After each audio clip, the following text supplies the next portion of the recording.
দেখুন বন্ধুরা, আমি আজকে একটা রেসিপি করব। তার জন্য এগুলো কি চিনতে পারছেন আপনারা? ঘাটকোল পাতা। এই ঘাটকোল পাতাগুলো আমি মাঠ থেকে নিয়ে এসেছি। আমি একলা হাতে পারি না রেসিপি ভিডিও করতে, নাহলে আমি আপনাদের দেখাতাম মাঠ থেকে তুলে নেওয়ার সময়।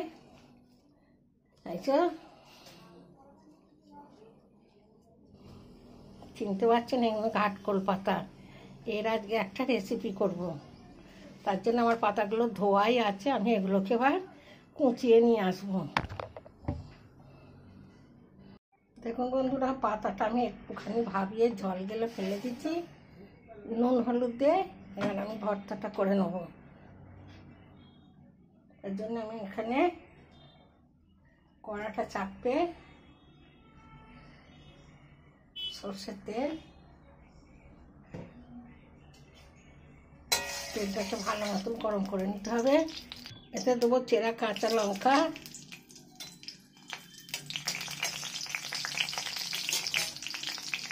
তারপর দেবো কালো জিরে। লঙ্কাটা কালো জিরেটা একটু ভেজে নেব। তারপর দেবো সর্ষে, তারপর দেবো রসুন। এত রসুন বেশি দিতে হবে। এত দেবো রসুন আমি দিয়ে দিলাম।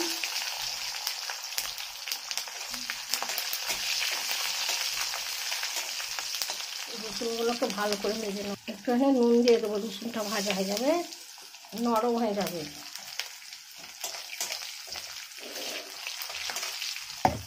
রসুনটাই আসল, বেশি করে রসুন দিতে হবে, তবে টেস্টটা ভালো লাগবে।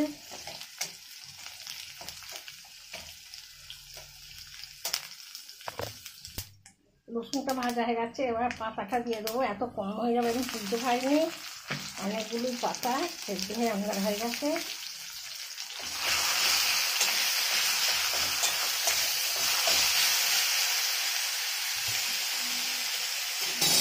এবার এতে দেবো সামান্য লঙ্কা গুঁড়ো, লঙ্কা দিয়ে আছে, আর দেবো হলুদ।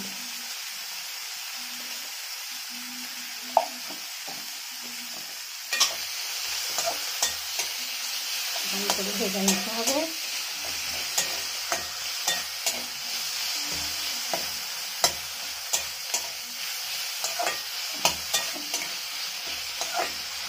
এটাকে আমি বাটবো না, আমি একটুখানি হাতা করে ভেজে দেবো। এটাকে শিলে বাড়লেও হবে, আমি বাটবো না।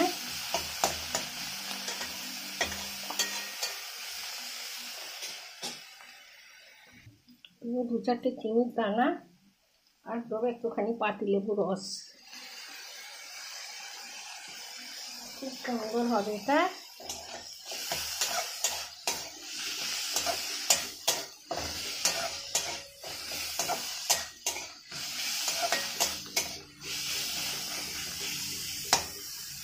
এটাকে আমি ডাল ঘাঁটা দিয়ে একটুখানি ঘেঁটে নেবো। সব একদম ঘেঁটে যাবে, রসুন সব। গ্যাসটা কমে দিয়ে এটাকে আমি ঘেঁটে নেবো ভালো করে। আমার এটা রেডি হয়ে গেছে। তারপর নামিয়ে আমাদের দেখাবো। দেখুন বন্ধুরা, আমার ঘাটকোল পাতার ভর্তাটা পুরো রেডি হয়ে গেছে। এত সুন্দর হয়েছে। আপনারা এইভাবে বাড়িতে করে খাবেন। এইটা দিয়ে সব ভাত খাওয়া হয়ে যাবে। এই রেসিপিটা ভালো লাগলে এই রসুনগুলো এত ভালো লাগবে খেতে। এই রেসিপিটা ভালো লাগলে লাইক, শেয়ার, কমেন্ট করে দেবেন, আর আমার চ্যানেলটা সাবস্ক্রাইব করে দেবেন। আমি আসছি অন্য রেসিপি নিয়ে। আপনারা ভালো থাকুন, সুস্থ থাকুন। আর ফেসবুক থেকে দেখলে ফলো করবেন।